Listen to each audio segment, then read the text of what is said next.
Okay. After that excitement is over, now if we could all gather together and. So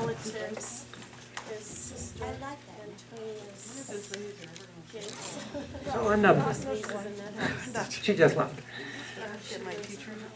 So on behalf of Anne Marie, we welcome you all to our program for this evening, and I especially want to welcome the greater Berenato family.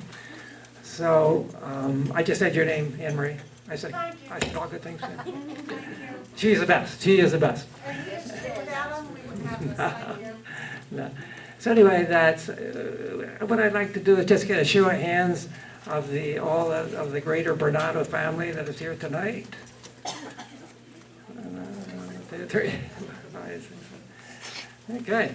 So anyway, that at the conclusion of the program, time permits, after question and answers, we'll have a time if you all wish to share something that feel free to do it. With that. So in my job, that is getting speakers, typically what I hear is, well, I'll let you know, or I'll think about it, or could you give me a call, and I understand all that. So anyway, I've been looking for a speaker for the Berenato family for a couple of years, and all of a sudden here I'm at the blueberry farm, and I run into Joe, and all of a sudden everything clicks because I know what a talented young man he is. So I asked him, and guess what he said? Yes. Just like that. So anyway, it's a pleasure to have him as our speaker tonight, and along with his wife Robin, who I panicked because of the electronics, and she just handled it with ease. So anyway, Joe is the fifth generation in Hamilton, and I got to know Joe on the blueberry farm. But I guess before that, he wrote for the Gazette, and I really realized the talent that he had at the time. So he's become a writer, author, and also professor at a college. And so with that, I want to introduce our speaker for the evening, Joe Berenato. Thank you, Bill. I don't do well with microphones. Can everybody hear me okay? Yeah. Fantastic. All right. Thank you.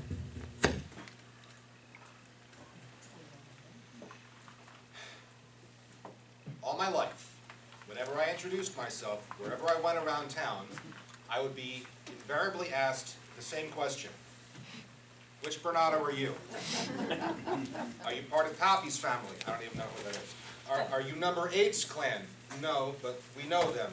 What about Biddy? No, he wears a hat. He's not our clan. Do you know Mohawk Farms? I think we do. Yeah, that's who I am. And it gets cumbersome explaining it. So when Bill asked me to talk about the Berenato family, I thought this is a perfect opportunity to let everybody know exactly which Berenato I am. Now, as you know, there are hundreds of us, and probably at any given moment, 30 Joe Berenatos in town.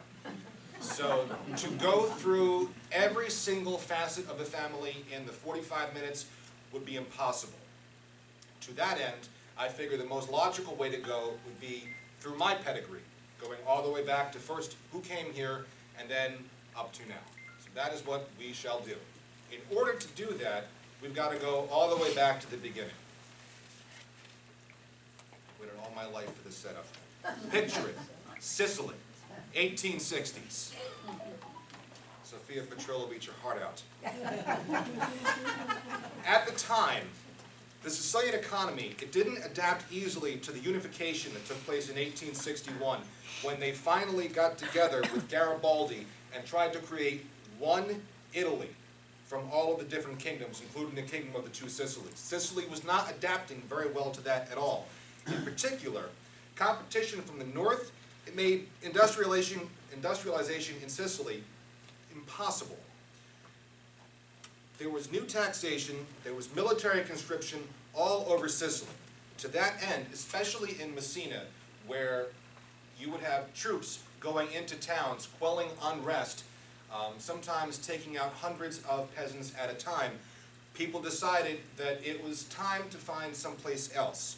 The women, in particular, they had a lot of important roles in nourishing their families, selecting wives for their sons, and helping their husbands in the field, those who survived, of course.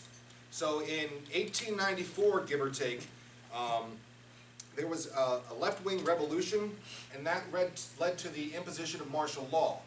In the middle of all of that, my ancestors, and probably many of yours, the Berenatos, decided that they were going to try and set sail for the New World and a much better life. Now, Domenico, who was the progenitor of all of the Berenatos we know, he arrived in the U.S. at Ellis Island on May 9th, 1899, with his youngest boy, Angelo. His older children had already come to America, and we're not really sure what happened to his wife, Rosa. We haven't been able to find any documentation, so the working theory at the time is that she had passed away. So he came here with Angelo, and you'll notice I said we can't find any documentation. That's what we have been working on mostly, because I've noticed that headstones can be wrong, mass cards can be wrong, but the documentation of the time, that doesn't lie. Sometimes they wrote things incorrectly, which we'll get to later, but for the most part, that's what archaeologists go by, so that's what we go by. Now, they came over on a ship called, the Tartar Prince, and they left Naples on April 19th, and it took them exactly 21 days to get to New York. Unfortunately, that's about all we know of Domenico. He was in the 1900 census, living with his son Francesco and his youngest son Angelo on, I believe, 2nd Street. But we've got absolutely nothing more on Domenico. There's a marker at Greenmount. I imagine that just about all of you know the gigantic statue of St. Anthony that says Berenato. That was Andrea's statue, right over by Chew Road. There's a marker for Domenico, but there are no dates on the stone, and Greenmount Cemetery actually has no record of an interment for Domenico. So what we believe is that that marker was just placed there in memory of him. Whether he went back to Sicily, whether he died elsewhere, we have no idea. On a side note, there is no marker. Greenmount has record of a Francesco Berenato buried there in 1897, and according to the town hall records, that Francesco Berenato was 85 at the time, which put him born in 1812. We have no idea where he came from, but we know where he is. Now, his other children, Angelo, the one he came with, he eventually moved to Philadelphia. He became a barber, and he died in 1950. He is not the Angelo Berenato that lived in town and married, I believe, Mamie, or had a daughter named Mamie. That's not the same Angelo Berenato. He had another daughter, Antonia. She married Nicola Totora, and they had 3 children together. Grace Totora, many of you may have known. And we don't know a whole lot more about Francesco, the son that he was living with, because there's not much documentation, at least not that we have found yet, though there is some suggestion that he may have moved and settled to Millville eventually. We haven't been able to corroborate that just yet. So, Giuseppe, my great-great-grandfather, was a twin. Andrea was the other brother. We had no idea until we came upon these birth certificates weeks ago that they were actually twins, particularly when you look at their gravestones, they have different birth years. Neither of which matches the document. Yeah, none of which are that. So that's really confusing. But on the left, you'll notice is Andrea, and on the right, Giuseppe. Now, Andrea is the older twin, according to the documents, by about an hour. But he's entry number 11, and Giuseppe is entry number 10. But I think something may have been up with the clerk in Gesso at the time, because the record states they were born on February 24th, 1869, but the entry states that it was made on February 29th, 1869. that was not a leap year, so there theoretically should have been no February 29th. So we're assuming that the clerk just got confused and actually meant March 1st. That's about the only thing that makes sense. And of these 5 children, it is the twins from whom most of our Berenatos can trace our American origin. So here is Andrea and his wife, Maria McCree, and their 10 children. Shortly after arriving, we learned from the census records that everyone is in Hamilton originally, save for Andrea, who made his way to Atlantic City and was employed as a driver. Now, some of his children made their way back to Hamilton, and even Andrea came home to be buried. And some of these children you may recognize. You've got Rose Berenato, who became Russo, who quickly became Manastra, because she married Carl Manastra and had Manastra's store. And her grandson is Brian Howell, the lawyer.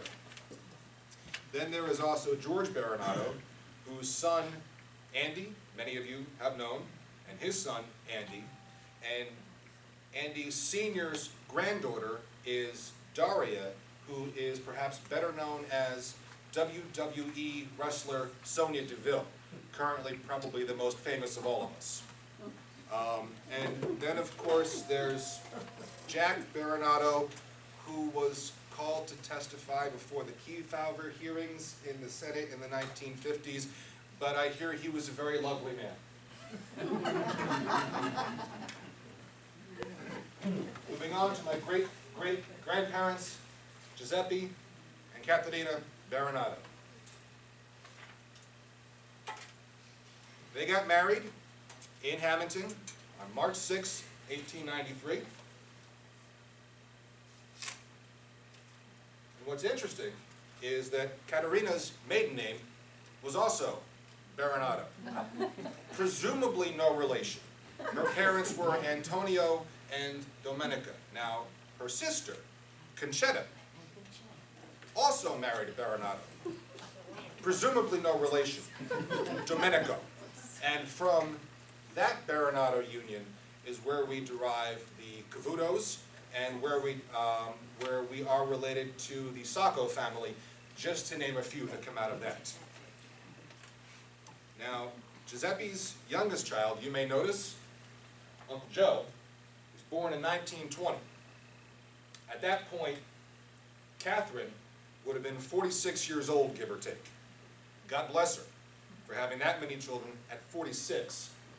But the interesting thing about that is that Uncle Joe was actually born 4 years after Giuseppe's first grandchild, who came from, we'll get to that in just a moment. Next. A few of Giuseppe's children, I'm sure most of you recognize Uncle Henry over there. And then top is a baseball photo from about 1925. You will notice that in the back row, second from the left, is Domenico Berenato, the second oldest son. And then my great-grandfather, Antonio Berenato, is in the back row all the way to the right. When I am clean-shaven, we could be twins. That photo in the upper right-hand corner is Dominic Berenato's World War I photo.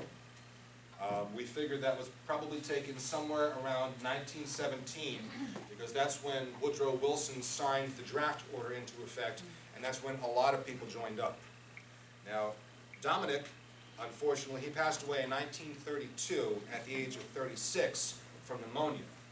But from Dominic, Dominic married Julia Graziano, and from them, many of you may know Joe and Mary Berenato.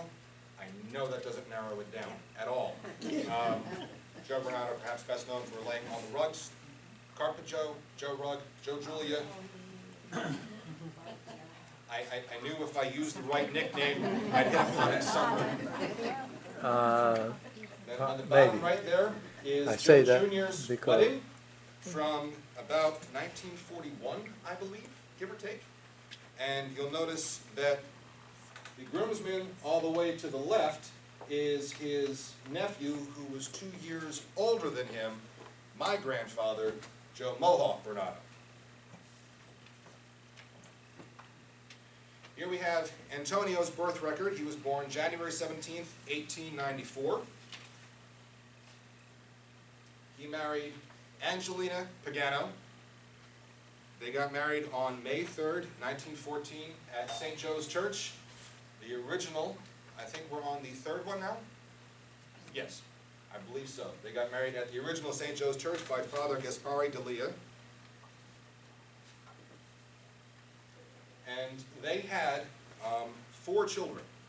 Now this photo, incidentally, we figure it's probably from about 1937, which is when his eldest daughter got married. And you'll notice here, not his eldest, I'm sorry, his second eldest daughter got married. You'll notice that the spelling for that, Catherine, begins with a K.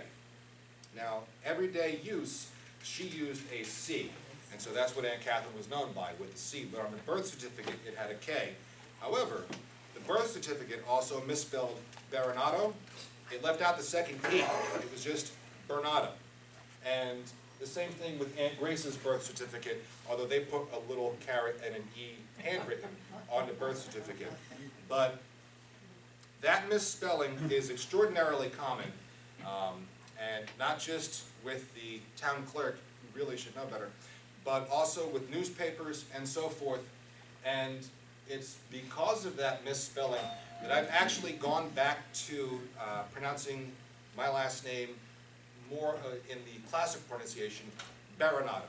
The reason I do this, when I was about 18 years old, I was a freshman at Rowan, and I'm sitting there and I'm playing around on a piano, and this girl walks up, and we start talking, and she asked me my name, and I said, Joe Berenato, and she said, what kind of a name is Jober? Ever since then, Joe Berenato. Avoid that entirely. Their eldest daughter, Katie, passed away when she was 9 months old. Now, at the time of her passing, there was an outbreak of diphtheria and typhoid in town. And that led to many homes being placed under quarantine by the Board of Health. The cause of death on Katie's birth certificate was gastroenteritis, which is a chief symptom of typhoid. And because she was only 9 months old, it's extremely possible that she was exposed to someone who was infected. Now, unfortunately, there are no photos of Katie, at least that we have been able to find, and a gravestone has not been located, though there is one inscribed Berenato Children next to Giuseppe and Catherine. And we assume that Katie is there. Tony and Angelina's next daughter, Catherine, seen here in her first Holy Communion uniform, and on her wedding in 1937 to Dante Carullo. We figure her communion was about 1925, given her age. Oh, I'm sorry, go back one. My apologies. I thought I had something right here. You can't go back? No going back. Okay. We will adapt to that without a problem. Aunt Catherine and Uncle Donnie spent most of their next 50 years of their lives living in Philadelphia and Upper Darby. And Uncle Donnie passed in '87, Aunt Catherine followed him in '89. Both of them are buried in Hamilton as well. My grandfather, many of you I'm sure knew, Joe Mohawk, Joe A. E. Berenato. Reason being, we found out when he had to get the new driver's license with the 6 points of identification, when he had to actually get his proper birth certificate, that his middle name was actually Antonio. All my life and all my father's life, Mohawk had said his name was Joseph Edward Berenato. So when the birth certificate came, I'm like, where the hell did Edward come from? Apparently that was his confirmation name. And back then, you could simply change your name without any documentation, and the government just went along with it. But his birth name was actually Joseph Antonio, and he changed it to Edward because there were just too many Joseph Antonios at the time. And if you look at the record, most of them were Joe A, and half of them still are Joe A. So, next to him is his sister Catherine, and that was, we figure he was about 7 or 8 years old.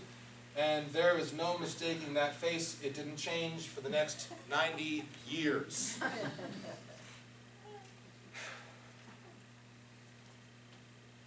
Grace Berenato, Mohawk and Catherine's sister. On the left, you have Aunt Grace, this was Easter 2001, and on the right, the early 1940s with an adorable dog. Aunt Grace was a lovely woman. She loved cats. She had an extraordinarily devout faith, walked in the procession every year, liked playing bingo, and walked with a cane. And I don't mean used a cane, that's extraordinarily common. I mean like she just carried the cane as she walked all over town. She was born, raised, and lived her entire life in the house where her father raised her at 278 Messina.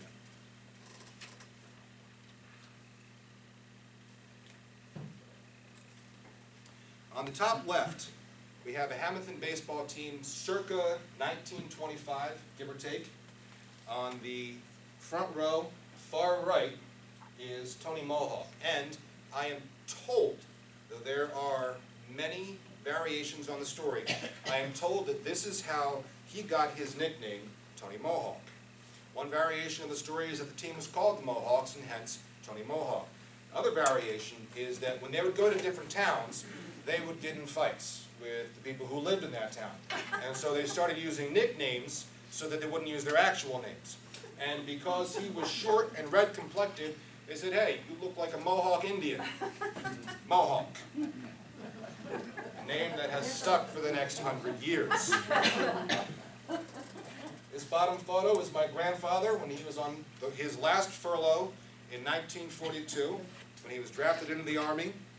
On the left, there is Aunt Grace with their mother, Angelina. In the center is Mohawk with Angelina. And then on the right is Mohawk with his father, Tony Mohawk. This may, to the best of my knowledge, these at the very least are the last photos that we have of Angelina. This is from 1942. On the right, you'll notice, is an announcement for a surprise 25th wedding anniversary party that was thrown for Tony and Angelina. You also may notice that Berenato was spelled wrong in the headline, although on the article it's spelled properly.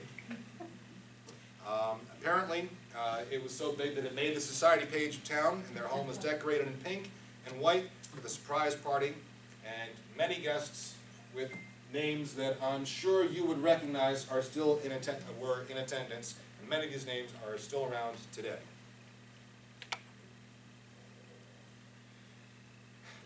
Joe Mohawk, my grandfather. Seen here at the wedding of his daughter, Virginia.